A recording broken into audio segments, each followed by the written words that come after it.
Hey, this is Ryan, just reaching out before the beginning of this episode. I just wanted to ask everybody who's listening if it's possible to rate and or review this podcast wherever you get it from. Joe and I are trying to make the show better, but to do that we need your help. We need more reviews to be more visible, and we need your feedback to get better. We want to know what you like, what you don't like, and what you want us to do differently, or any suggestions as to what you want us to cover going forward. You can reach us at moviehowl@gmail.com or on Twitter @moviehowl. Thanks very much, and we look forward to hearing from you. Hey everybody, welcome back to Movie Howl. This is Ryan, and I'm joined, as always, by my co-host, Joe. This time we're going to be discussing one of my favorite movies, which, I just finally gave in and decided to do it. We are going to be talking about Lucky Number Slevin. So, Joe. Yes, sir. I don't think you'd ever seen this before. Do you want to lead off on your initial impressions? Okay. So I really felt I wanted to watch this with as much of a critical eye as I could and try and give it as much justice as I could. You said you really liked it. I don't know. I felt it was really derivative of other things that I've seen, and some of the things that were in it, it's like, oh, we're going with this plot trope. All right, I see. I think I see where this is going. I don't know if I'm putting it in the exact same category as you are. I find this upsetting, Joseph. I don't like it. I think we're done. Podcast over. Friendship over. That's it. It's over. Come on, you got to be able to defend your movie, man. Let's do it. I don't know. I watched this movie. Maybe it's a product of how I watched it. I watched it when I was really sick a long time ago, like in high school or something. It's not a super new movie. It's maybe 10, 15 years old. At least it was like mid 90s, I believe, 96, 94. No. 2006. 2006? 2006, yeah. Okay. Starring Stanley Tucci, cast. Bruce Willis, Morgan Freeman, Ben Kingsley, Lucy Liu. And I realized that watching it, a young Bruce Wayne would have been really well cast if they used Josh Hartnett, the guy who plays Slevin. And much better than the way, what's his name, is turning out now. The vampire. God, what is his name? Robert Pattinson. Yeah, Pattinson. And I said I was on Team Pattinson before. You have. I still want to see that movie. I want to see what becomes of it. But I mean, that's if it even makes it out. Yeah. A couple of the looks from that guy in this movie it made me think like young Batman. He would have made a good young Batman. This star-studded cast, he was in some fairly large movies. He was in Pearl Harbor. Like I don't know what the last thing he's done. I haven't seen him in anything in years at this point. So I don't even know if he's still he has kind of dropped off the Hollywood radar as far as I know. Yeah, it does kind of seem like that. I'm not exactly sure why that is, but I don't know. So maybe it's the way it hit me that I was, going through a rough time. I was not feeling well. It was something that kind of cheered me up and just made things a little bit easier to deal with. There's some stuff. There's like, I've noticed there are songs or things like that you'll hear and they just stick with you in a way that they wouldn't have if they hadn't hit you at just the right time. Does that make sense? Mm-hmm. Yeah, absolutely. So maybe it's one of those things, but the cast is great. The way the movie is laid out, the way it's acted, the way it's scripted, it is so perfectly done. Everything about it is very well thought out. The placement of things, the camera angles, the speed at which they pan, the speed and the wit of the dialogue. I love the dialogue. There are so many good lines in this movie, especially from the rabbi. There's a lot of stuff that the rabbi says that's really good. Why do they call him the rabbi? Because he's a rabbi. Oh, dude, when they're like, why do they call him the fairy? That whole thing, you could never get away with that today. Even then, that was kind of like, it's a little insensitive, but... I mean, it was, and you have something that I understood they were trying to fit it, did it fit for the movie? Yeah, it's a gangster movie. You're not going to have a gangster who's killing people be like, hey, we'd appreciate some sensitivity. Right. So I did find out, looking up some stuff about this movie, when this released in Australia, it wasn't called Lucky Number Slevin. It was called The Wrong Man. Which I get. I don't know why there's some sort of slang that I don't know in Australia that they chose to do it that way. I know sometimes when movies release in other countries, they will change the title for certain reasons, a translation thing, but they speak English. Yeah. So, Well, it's even like here with Edge of Tomorrow. They eventually changed that to Live, Die, Repeat or something like yeah, that. live, die, repeat. Like when I watched it, it was Edge of Tomorrow. That's what it said when I rented it, and I don't know. I don't know why they did that, but the movie is put together in such a way that it seems like everything is just tailored to have you follow this story the way they want you to, at the pace they want you to. They reveal things at a certain, at a certain pace and in a certain way. Flashbacks are shot in a different way. The frame rate changes when it goes to certain types of flashbacks, and some of the stuff that they do with like the well, this is what really happened thing, it's a lot more believable. It makes a lot more sense. I just watched the first and apparently now only season of Jupiter's Legacy, and that has a twist at the end. And when I got to the end, I was like, oh, very interesting how they set that up. I'm curious to see where that goes. And so I looked it up, season two. Oh, no, canceled. Great.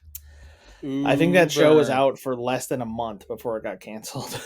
But everything that happened that led up to that made no sense. There are all these things that the main guy, the guy who ends up being the real main bad guy, went through that don't make any sense. Like he would have had to purposely put himself through a lot of bad stuff with, in some cases, nobody around to see that it's happening to him. Just basically to come back like beat up, like, oh, I went through this and here's what happened. And you know what I mean? And in this, it's like the double crosses are stories that are told wrong, or yeah, just leaving out the truth. Even the way certain characters talk to each other, like the rabbi says that he knows a lie when he hears one. So you'll notice if you really listen to the dialogue, certain characters don't lie to him. They leave things out that he would have potentially noticed. That's something I've noticed since I've seen this movie a couple times. Okay. But I just love the dialogue. I love all the references to James Bond. I love the cast. I love the way it's shot. I love the pacing of it. There's the scene where I guess we'll just go ahead and get into spoilers.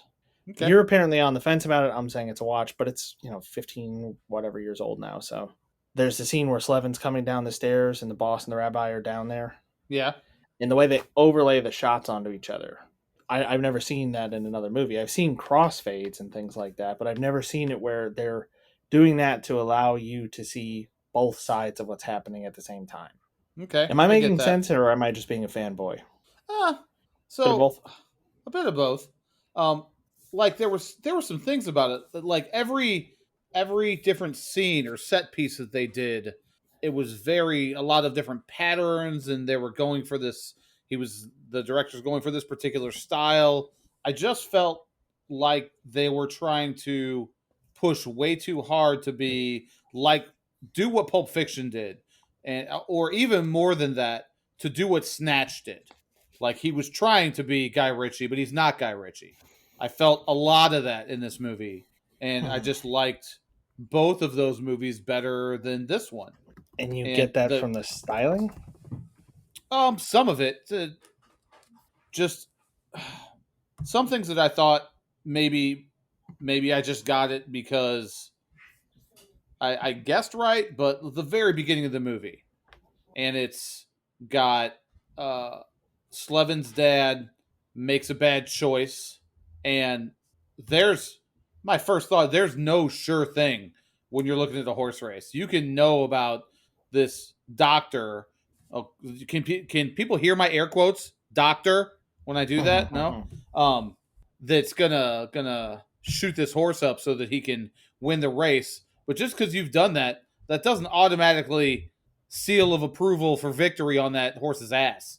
That doesn't mean what that's gonna turn out to be. It's still a race. Anything can happen. I did appreciate so there's a scene with that doctor and a hooker, and I really appreciated how like she wants to know what that horse is, but she waits till the moment he finishes, that's when she asks him the question. And Mm-hmm. I'm sorry, like that's the exact moment that a woman's going to be able to get you to agree to like anything. You're like, yeah, well, absolutely. Like you're just for most, not anything, but most things. And so he's obviously tells her in that starts this whole thing about who knows, and from one ear, somebody's mouth to somebody's ear to somebody else. And I thought it was, I mean, how can I put it? I called it as soon as I saw it that the dad dies, the mom dies, and there's this kid, but they don't actually show the kid dying. So, like in any good movie, if you do not see a character die, my next thought is, oh, well, that's going to be the main character, I bet. Which, to be fair, I thought they did a really good job with getting a kid who looked like a really young Josh Hartnett. Yeah, totally did. Absolutely. Maybe that Yeah. was part of the reason that I got it, because he did a good job with that. I'm like, that kid looks like a very young version of this older actor. Mm-hmm. Yeah, totally did. And when I initially watched it, I had an idea of what was coming. I thought he was the kid grown up. You know, when you talk about it, it was the way they cut stuff. They show what's going on with the dad. They show that that Roth is already dead. Mm-hmm. They show that there are people coming for the wife and the son. They show the gun pointed at the son. They show you hear the bang and you see the blood from the mother. It implies both of them died. But you're right, you don't see it. Mm-hmm. What I didn't know was the twist of them working together. That was what threw me. And I wasn't sure because, you know, you can watch it again and know, okay, they know who each other are. That's why they're acting weird. You know, but when you first watch it, like when you first see Slevin see Good Cat in the boss's like office, he looks freaked out and he kind of just gets a little bit rigid and won't look over at him and all that. We know as the audience that he just saw a picture of him on the phone of the girl that he's hanging out with. Right. But it's also because of their relationship that we don't know about. That we don't know, you know. When I first watched it, I didn't exactly understand the nature of it until the whole scene with Itzhak. As soon as Slevin pulls out that gun and knows how to use it, I knew what was up. Like, okay, this isn't what it seems. Mm. But yeah, I guess it's just one of these things. I realize it's over stylized. I get what you mean with the snatch thing, with the style of the places and the different textures and the visual interest that they bring. But it has such good dialogue. It's completely unrealistic. It's way too witty. It's way too quick. So It's not like, you like the dialogue? oh You my like god, some I of love that? it. I love it. Okay. I love it. Like All I right. know nobody talks that way. I know I'm not going to pull out a newspaper and be like, I know this guy. And somebody's going to be like, you know that guy? I'm like, yeah, he was dead. You met a dead guy? The way that their conversations go, like where she's repeating everything he's saying, you know, in a way that perfectly sets stuff up. But they're, you know, when he asks the rabbi for that explanation, like, how do you justify both? Is it a grass is greener thing? And he goes, I'm a bad man who doesn't waste time wondering what could have been when I am what could have been and could not have been. I live on both sides of the fence. My grass is always green. I love that. And then he shows that he has that shotgun. And he's like, I'm not allowed to commit murder, but if I kill you before you kill me, and Slevin finishes like, it's kosher. And the look on Ben Kingsley's face, kosher. Like, oh my god, it's so good. It's so good. Oh, like you've got these two rival bosses. I'm gonna have to put a thing before this saying that, like, I'm gonna spoil the hell out of it right away. I mean, you probably should have. So you got these two rival bosses. One has just this kind of boss guy named the Rabbi. The other one is named the Boss. And I'm okay, all right. They have two buildings where both penthouses can like see the other one's penthouse. I'm just, it was hard to take. I don't. Oh man. And okay, so when you got Bruce Willis, who was this international assassin guy, and the boss, Morgan Freeman, wants him to kill the rabbi's son, kill the fairy. He says specifically, it has to be a job, but not look like a job.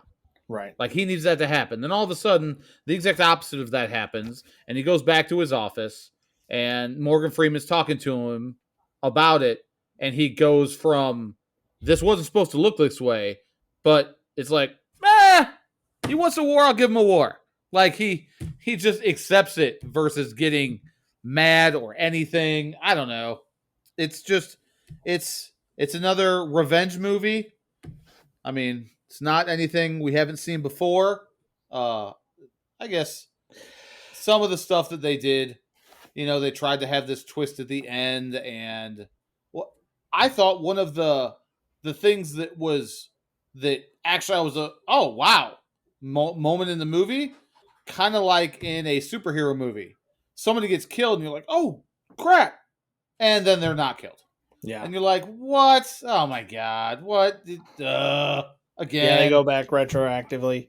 Uh And huh. you got to remember, when I saw this movie, like it came out in 2006, I probably saw it in probably 2009. Okay. Like that wasn't a thing. Iron Man 1 had been out, right? I don't I think mean, maybe the Hulk, the Edward Norton Hulk had been out, oh but maybe, there weren't like the MCU wasn't a thing yet. yeah. There weren't that many movies that did what you're talking about where they just they just let characters get killed in quotes and then they get brought back later because well actually you hit this and not really what you're aiming for, or that was a clone, or it was a mirage, or whatever other comic booky explanation they have. Like that wasn't as much of a thing back then. Like there were fake outs, sure, Okay. but it wasn't a thing that like you had a 23 or 24 movie series where it's like it happens all the time or it feels like it happens all the time.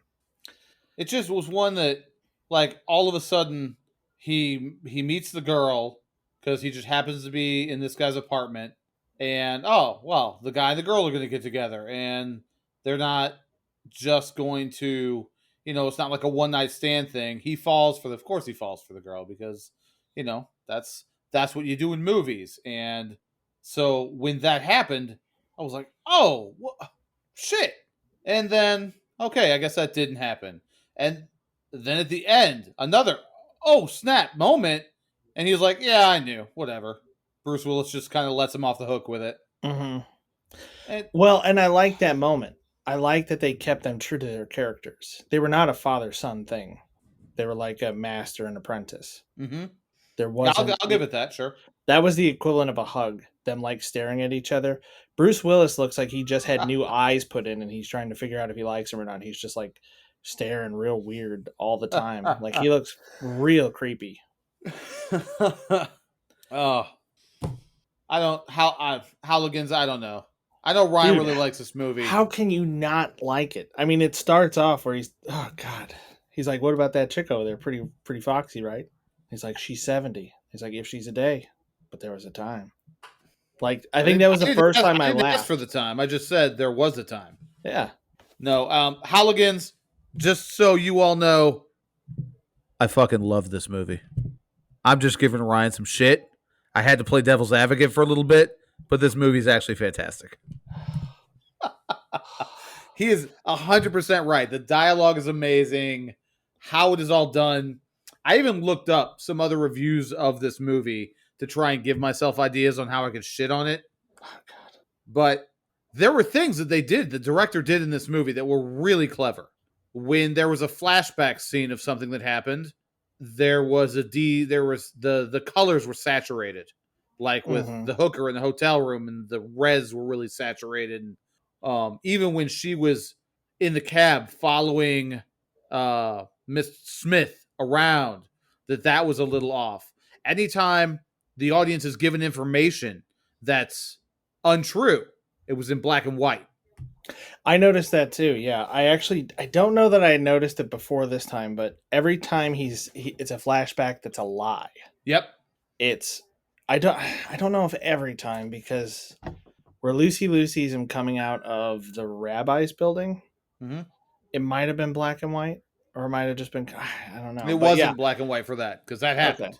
Because I noticed, I noticed they cut it down to like maybe 10 frames per second and Yeah, black and white. he said they changed the frames per second Yeah, the for only that. yeah, and they even had moments where you'll notice that like when the guy mugging him hits him, it goes back to like 24. So because there are moments in the flashbacks where the movement would be too quick at that lower Hmm. frame rate, and they actually momentarily speed it up. It Dude, just I took an EKG on my watch to see like how bad my heart was going because you were like, "Oh, it's a fucking terrible movie." Blah blah blah. I'm like I have to. It's like his favorite movie. I have to shit on a little bit. No, it was the director actually crushed it. the things that they chose to do in this, you're right. The dialogue, I really love the very first back and forth between Slevin and the boss, Morgan Freeman's character. Hmm. So it sounds like you're saying I owe you 96,000. Are you going to give me $96,000? Do I have to give you $96,000? It was really good. Some Hmm. of the way they chose to do things, how it all coalesces at the end, because you have all these questions throughout the movie. Like one of the main ones is why is he not screaming about I'm not this guy? Like most people would be freaking out at being brought into these situations, but he talks about having some, Ataraxia, yeah, which which is a term, but it's not a medical condition as far as I'm aware. okay, Like it is a. I looked it up years ago, like when I first watched the movie. Ataraxia is a Latin term that means what he said it means, but as far as I could tell, it's not like a real condition. It's sort of a state of mind. yeah, I liked the cops who were in it.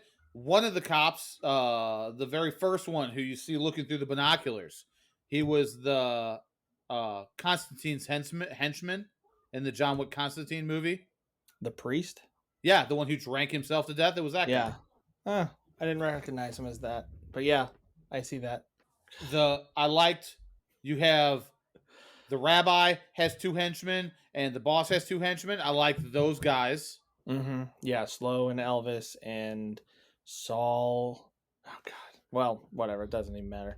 I like the I like that they're not exactly the same. Like the rabbi's guys treat him a little bit better, but they're quicker to hit him. Yep. Whereas he has a little bit more of a back and forth with the boss's guys. Like the boss is kind of nice to him a little bit. Like lets him get away with some shit. Like turns around, he's drinking his water. At the Yeah, he boss's poured place. himself a glass of water and he's like, oh. Yeah, like he's telling him how this was my son. Notice how I said was. And he's telling him about how his son died, and Slevin's like, bummer.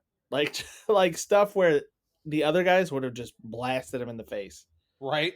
But he says that stuff. And even the boss at one point, he's like, I'm not such a bad guy. One of the actually, this was the moment that made me realize he would play a good Bruce Wayne. Is when he's saying the boss is saying a lot of people have grown pretty fat off me. Slevin says a lot of folks have grown pretty dead. Yep. And then he slowly like looks up, like he moves his head up, and then his eyes come up. And the way it's shot, like it has to be on purpose. The way they got like the glint in his eye and stuff like that. You know what I mean? Like every Yeah, little scene, every lens flare, everything seemed purposeful. Like even if you were serious about what you were saying, that this is like completely unoriginal or whatever, like even if that's the case, even if all this stuff is just a total trope now, it's so well done. it's It purposeful the way the Grand Budapest Hotel was purposeful in Yes, all of its scenes. that's a great comparison. Yeah, it's like maybe the other movie's an Android. This is an iPhone. Ah, Not to say that one's better or more original than the other. It's just there is little attention to detail shit that you might not notice, but is put in there to try to tailor your experience to a certain way. Like there's a certain way to use it and watch it that they want you to do. And in this movie, like it's a very like all of the pacing, every single decision seems purposeful. There's only one moment that seems a little strange to me, and it's at the very end where Slevin is like crouched down and the boss is like, "You're dead. You're dead." And he kind of goes like this and then he stands up. Slevin, that is. mm-hmm. And as he starts to stand up, he's straightening up straight. And then they cut and they cut back and he's kind of like mean mugging at him a little bit. Like he's leaned in a little bit, kind of like staring him in the face. And that was the only point at which it was like, that looks like that was two takes. And they Oh, mixed I them. get you. As opposed to being one solid, like he stood up and walked away and they cut it in between. It looked like they used two different takes. Like that was the only moment where I could see where it's like, oh, maybe they didn't match that absolutely perfectly. You know what I mean? It's just that didn't look like the angle he was getting up at. But the Yeah, rest of it, it was so well shot. It's this movie used the rule of three a number of times, and that was pretty well done the way they did that. One where you've got uh, Morgan Freeman and Bruce Willis, and then Hartnett's face is like overlaid in the between those two mm, when they're having a conversation about things, about how to take out the rabbi's son. When uh, Smith, Bruce Willis, is standing there, and you see the reflection of his face in the windshield of the rabbi's henchman that he had just killed. Yep. Several different things, and a few of the things that the rabbi said when he talked about there's 3 things that you can't do to save yourself. Yeah, that a Jew may not do even to save a life, including their own or something like that. He may Yeah. not idol worship, commit adultery, or commit an act of premeditated murder. Mm-hmm. And that's when he goes to talk about, but if you were trying to kill me, boom, shotgun, I could kill you, and it's kosher. It's kosher. I really liked how, so apparently one of the things the director did, he left Slevin in that towel to give him an air of vulnerability. Mm-hmm. As he gets taken by the boss's men first, and he has to deal with the whole situation. Nobody says anything about it. Like, he says something in the car like, you guys turn the heat up, I'm cold. But they dealt with enough of his crap. They didn't even let him change clothes and get dressed. They're like, we're going. But he leaves the apartment. He is absconded from the apartment. And when he comes in, before then, he had just made a sandwich. Like, he took a bite of it. As soon as he comes back, he sits down on the couch. Lucy Liu's character comes in, and it's like, oh, I just met that guy. He was dead. You met a dead guy? And he's eating that sandwich again. Like, he goes right back to eating this sandwich. And just small details like that. Nobody is doing that. Yeah. Nobody's going back to either. They're freaking out. They're trying to, just get their head wrapped around this situation that they're in. And it's only half bad so far for him. He hasn't even dealt with the rabbi's side of it yet. Yeah. But he's just sitting, I'm going to finish my sandwich. The purposefulness with the way this director did things purposefully was masterfully done. Yeah. It's an example of what you can do without any kind of interference. It was really well done. Like, clearly what he wanted is exactly what went on. Mm-hmm. Even the dialogue being, like I said, unrealistic. Great, but unrealistic. Like the whole pigtail thing. Picked up a pigtail. I picked up a pigtail. Cops follow me, and she's like, oh, cute. It's great, but like you're saying, who's going to think of a name like that? Like, in that situation, who's going to be like, I got to think up a cute name for this? Like, or the way she responds perfectly so that he can just hit back with something else. But I love the way Bruce Willis talks. I love the way that everybody kind of gives him a wide berth and allows him to behave the weird way he behaves because he's dangerous. Yep. Like, and he has this air of menace. At the same that time, first scene with him when he's talking about the Kansas City Shuffle was just, it really set this movie up.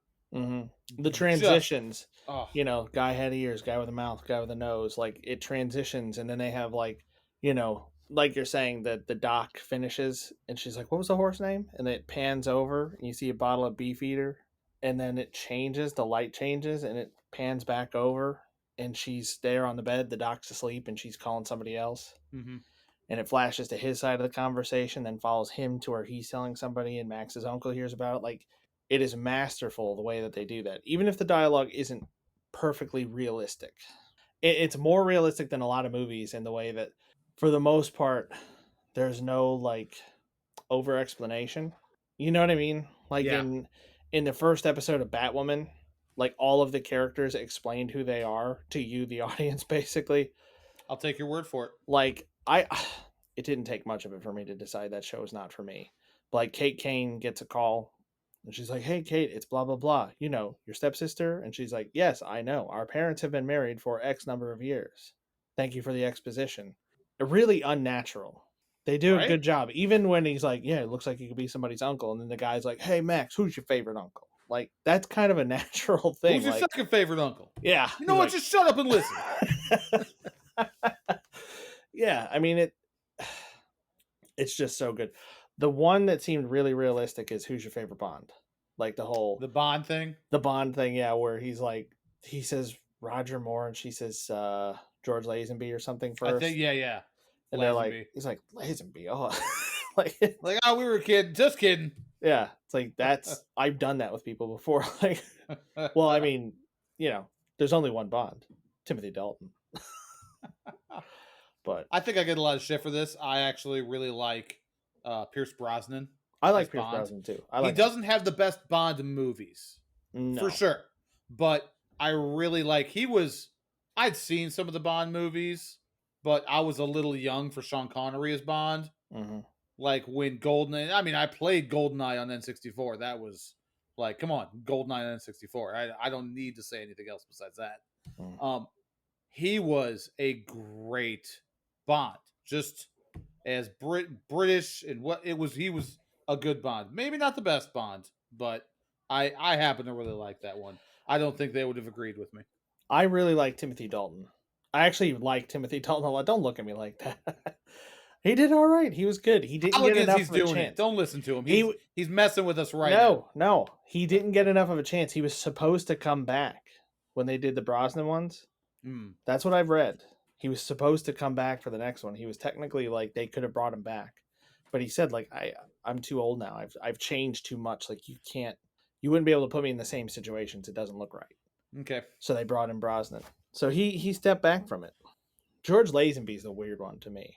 He was only in one. I think so. What was it? On Her Majesty's Secret Service or something like that. And he's wearing a kilt through. God, never mind. It doesn't even matter. I'm not getting into it. The whole relationship with Slevin and what was her name? Lindsay. Lindsay. So with Slevin and Lindsay, I really liked that. She's just this quirky neighbor, Mm-hmm. and they have a little bit of spark, and there's the chance that he's just going to get executed, that they're just going to take him out. But you know what? If you're alive when I get back, let's have some dinner. And where that goes from there, how that develops, and then you find out about Slevin and Smith and working together, and you find out the backstory of why Smith had to go in and shoot her. I am curious if Smith knew he didn't kill her until later. Yeah, I don't know. Because he But says, like, I'm a world class assassin. How do you think I knew? But then he's like, also, here's that watch. We see him shoot her and then walk away. He might have shot her and walked away to see what would happen, saw her leave, and then went back to get the watch. right, we have no idea. I mean, that's something I hadn't thought of till now, but that's because I just always enjoyed this movie, and I don't watch it that much. Kim says I do, but Yeah, it's something I do with movies. When I really like a movie, I don't watch it very often. I mean, this is my favorite movie, or it's at least in my top 2 or 3. And I think I watched it maybe 4 or 5 times ever. So does that mean you're monthly going to watch Mr. Nobody? Is it the other way? If you hate a movie, you're just going to watch it a bunch? I don't. I'm If I'm confused. not like super attached to a movie, I'm more likely to watch it more often without much problem. It's one of those things. I forget who it was. Like one of the really famous like movie reviewers or commentators had this thing where they were asking like, what would be your greatest wish? And he said to watch my favorite movie again for the first time. So I try to kind of keep it that way, like where I don't watch them so much that I know every single line. Got you. Like I watch certain movies with Kim, and she can say every line that's happening. Like there was a point at which Equilibrium I really like, Mm-hmm. and that is a movie that I didn't do that with, and I did watch it a bunch of times. Like I saw it, and then I watched it again, and then I had my cousin come watch it, and I had friends watch it, and it got to a point where I could and did to test myself write out the entire script from memory, and then compare it with a version I found online to see if I was right, and I was. And I don't want to do that. I don't want to ruin a movie by knowing everything about it. I want it to still affect me. I got you. Which makes sense. I like that greatest wish to be able to do that, to watch my favorite movie again for the first time. That's really kind of profound, actually. Mm-hmm, mm-hmm. But yeah, and it still might be a thing where, because I was sick, and it's like this. I completely forgot about it. Like I was stuck in my bedroom. I didn't even. I mean, it was like 2009. I didn't have like a smart TV or anything. I think I had a tube TV still. But I had this. I think I had like rented it through iTunes. They had just started that kind of thing, and I'd rented some other movie before, and I was like, I'll check this out. And I remember just like sitting there in my computer chair, like wrapped up in a blanket with like a hot tea and just I totally forgot everything else. I was so absorbed in it. But every time I watched it since, it's basically been the same thing. Yeah, really good. Yeah. And it's one of those things where I don't want to be doing anything else. I don't want to be taking notes. I don't want to be texting. I don't want my watch vibrating. I just want to enjoy it. Even the scenes that linger or the panning shots and stuff like that, they add some kind of visual interest to all of it. Like you're saying, it's snatch like Hmm. in the different And textures I and did. I colors and that things like that. I mean, I know I talked about that, to try and give it some crap, but it really was. It Hmm. reminded me of Snatch when I Yeah, first and saw it, I and hadn't thought of that, but you're totally right. they they're both just super well done. They're in their own right unique movies. They're not one's not like the other at all. But there are some things that are similar with both of them, but they're both just really well done. Hmm. Like if I could pick a movie like that, Snatch might be my movie to pick for us to watch and do this with, even though I've already had you watch it because not to do it for this, just because I loved it and it's so good you needed to see it too. Well, that's right. We did. Yeah, I knew we watched it together. Mm-hmm. I thought maybe we did an episode on it. Nope. No, it was just so we could. It might have been before we were doing this. Actually, Yeah, might have been. Was that when we ordered Peronis? I We mean, just like each wh- slammed an entire pizza and just watched this movie. I'm like, which time that we ordered Peroni? I don't know. It's possible that happened. If we suggest that we order Peronis a lot, we're going to get in trouble from those in our group who are not invited. I mean, they'd have to listen to this podcast first, wouldn't they? Then they'd have to get like 40 minutes in. Ah, got that right. I don't know about you, man. I don't have a whole lot else to say about it. I don't even know if there's many things I could nitpick that I didn't like about this movie. Like I know I started out by giving it a bunch of crap, but realistically, I liked the all star cast. Yeah, the cast is one of those things like the Grand Budapest Hotel, Mm-hmm. where when you tell somebody the cast, they're like, "Why haven't I heard of this? Like, how is it possible for this to be under the radar?" With You know Morgan why? Freeman, Ben Kingsley, Bruce Willis, Lucy Liu. I mean, Because this came out the same year as the Academy Award winning Martin Scorsese film, The Departed. That's why. I guess like Equilibrium was overshadowed by The Matrix Yep. because it was too similar in tone, too close in time, of a time period. I mean, I guess they're two vastly different movies. But there do seem to be movies that get overshadowed by Mm-hmm. others that are Yeah. just real. I don't know, similar enough that you like see one versus the other. It turns into like a rose art versus Crayola thing. So It's like you either do I one or the other. I never thought about this, but what if Christian Bale played Neo? Would that have worked? No, No, you don't think so? no, I don't think so. Because Christian Bale, Christian Bale is too good at being intimidating. He doesn't have the innocence level. Yeah, kind of, because you're watching Neo's transformation from being somebody who knows something is wrong to like being in the real world and fighting and all this stuff, and you see his development into who he's going to be. Whereas Christian Bale was really good at being somebody who is a trained killer and just like the best at the thing he does, and then kind of doing the opposite of what Neo's doing. He goes from that to being a little bit more human. He understands the impact he's having, and he kind of has a different trajectory where he becomes a little softer. Like he still uses his skills. you know Am I talking sense? You're looking at me like I'm. No, no. I just have this thought brewing based on what you said, and that's to quote Robert Downey Jr. from Tropic Thunder. Well, they may be trained killers, but we're trained actors. So, and the fact that Christian Bale is one of the premier actors in Hollywood, period, and like he, from what I have witnessed, can do just about anything. Yeah. Doesn't mean I he would have been right for The Matrix, for sure. Mhm. I think you make good points with that. But it was just a thought that randomly went through my head as you said. Then I had forgotten that both Matrix and Equilibrium came out at the same time, and that's probably. I honestly don't know if that's the biggest reason Equilibrium didn't do as well as we think it should have. Yeah. I remember that some of the promotional material for Equilibrium compared it to the Matrix. And when you do that, that's not good. Like, Yeah. I had Okay. marketing classes in college where they talked about, like, why is Apple perceived as prestigious versus other brands? And they were showing, like, that Apple no longer does these comparison ads anymore. Like, other brands will be like, well, the iPhone does this, but we do that. Apple kind of tries to be better than itself. They act as though they exist in a vacuum. And it's something about this perception that when you're comparing yourself to somebody else, then there is a reason to compare you. Does that make sense? Yeah.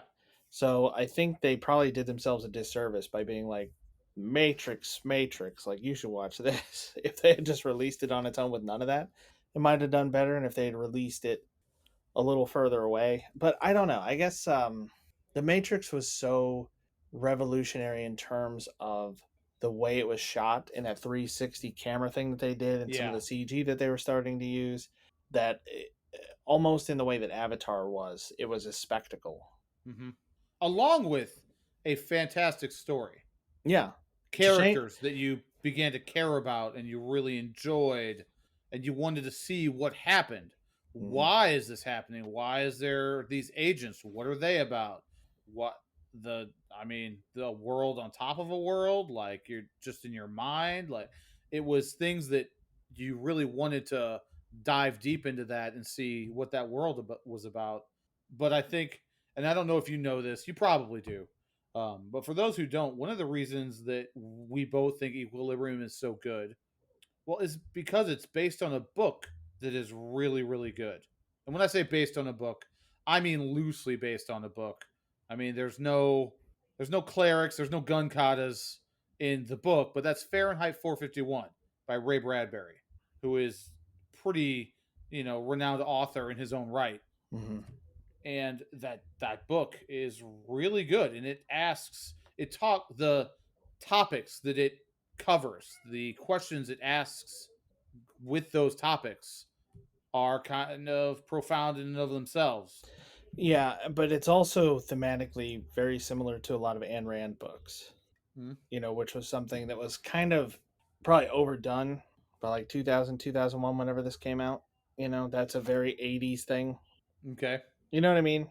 It might just be like that's kind of done, like expressing your individuality and things like that is a less interesting topic than what if the machines took over because we're moving into a point where we don't understand what technology is going to do. They thought AI was going to be the thing that would destroy the world. We now know it's Twitter. Ha ha ha. You sure it's not OnlyFans? I mean, I mean, I'm not really. I OnlyFans don't isn't know. helping. It's not. You got that right. It's not helping. I was surprised. I actually read recently uh, Atlas Shrugged by Ayn Rand. And Hmm. I know my dad talked about it when he read it years ago, and he would tell me about it and say how, and it was written years and years before he read it.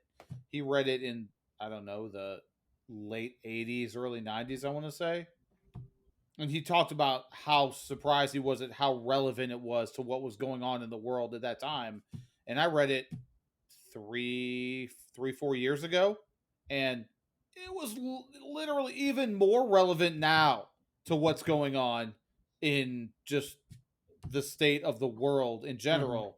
And I was just shocked at that, how that can be the case.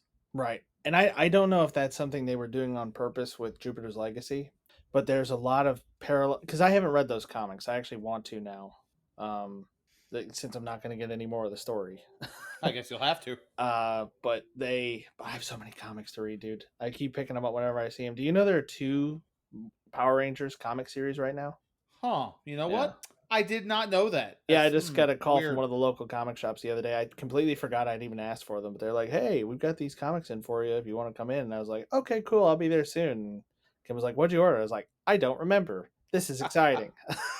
It's like and he was like, "Sorry, we've been having a lot of trouble getting stuff lately, but yeah, it's some of those Mighty Morphin Power Rangers comics."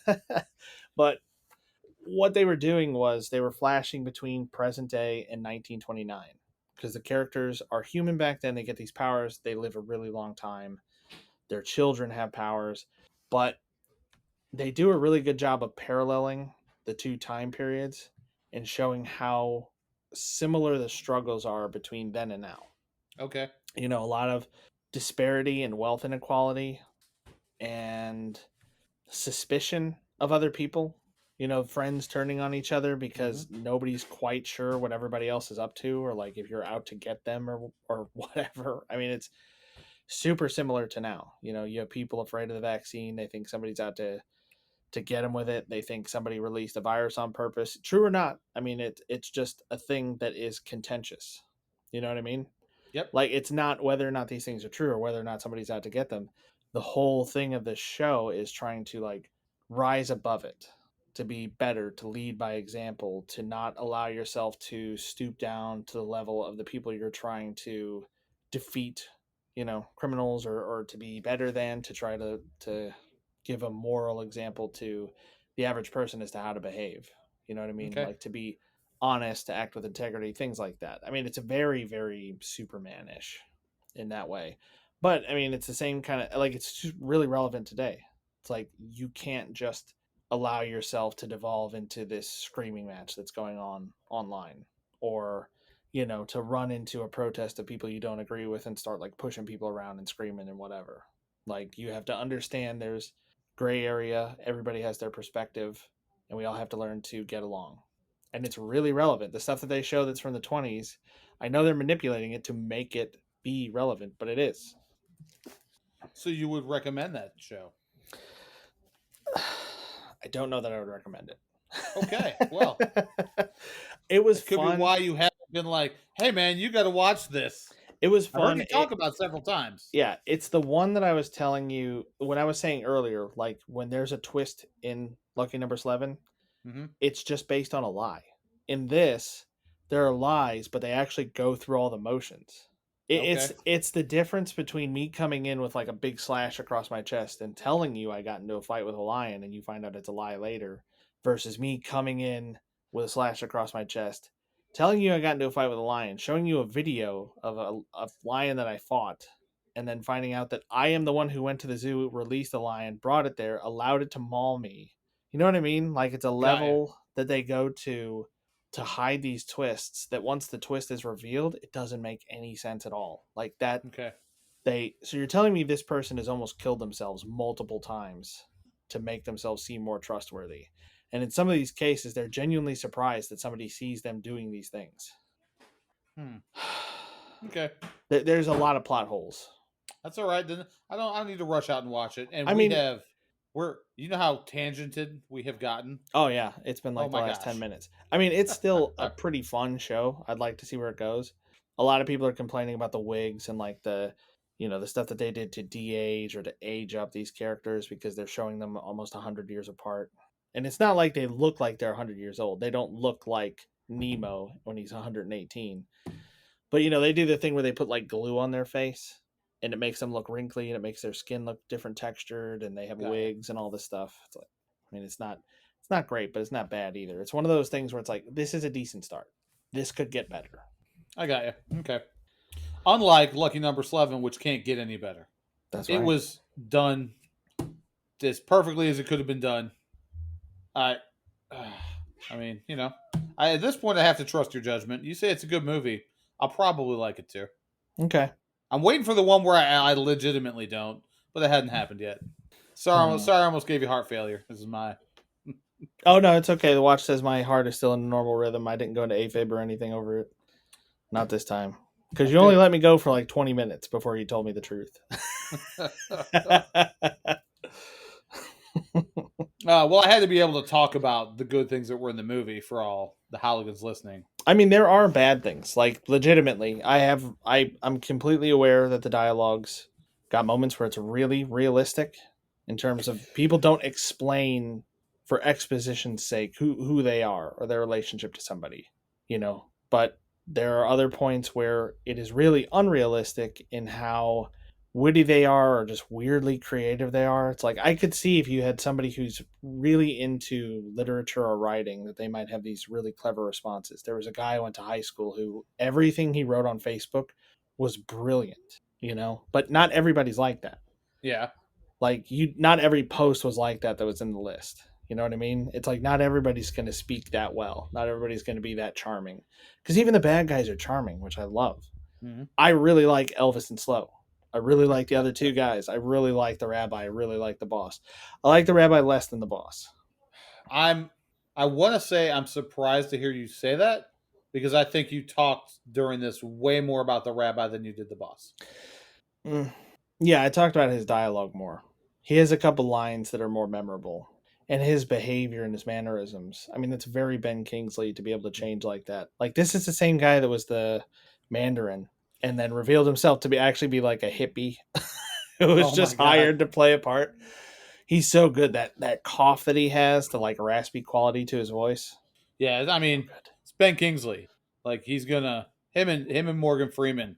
That's that's a hell of a duo to have in your movie Yeah. as your two lead antagonists. I even like the way that Bruce Willis treats them differently.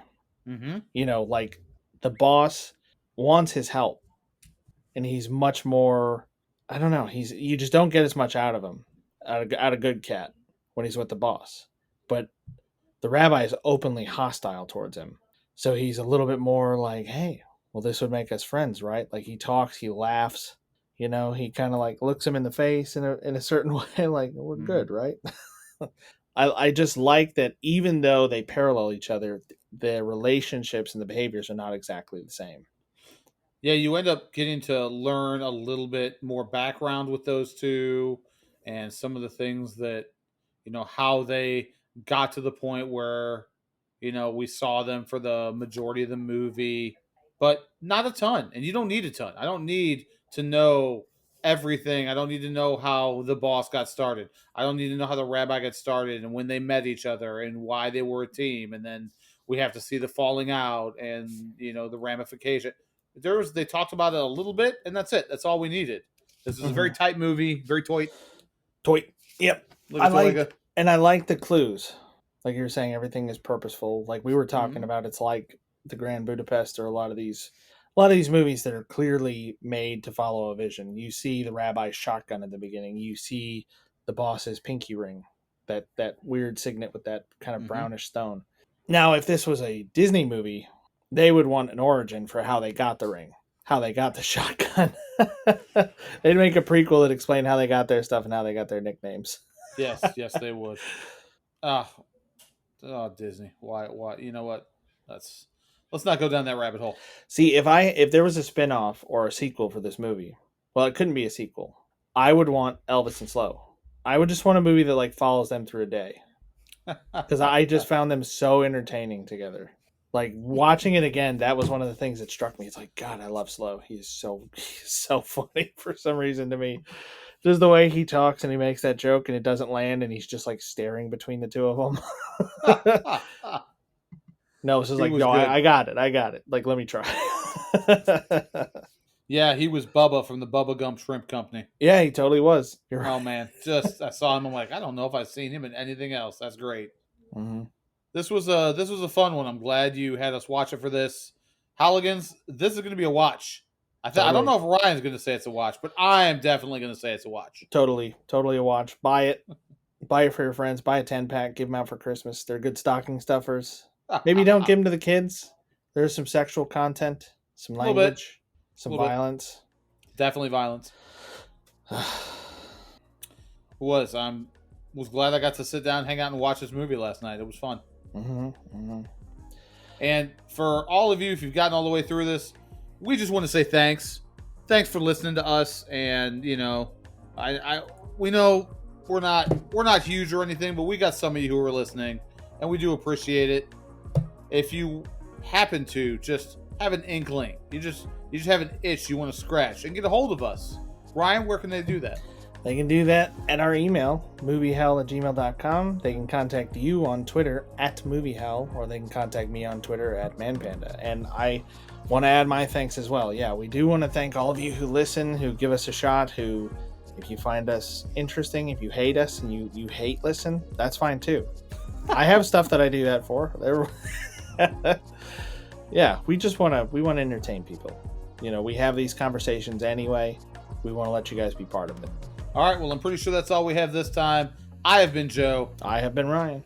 And once again, we're out. Oh, that was a fun movie.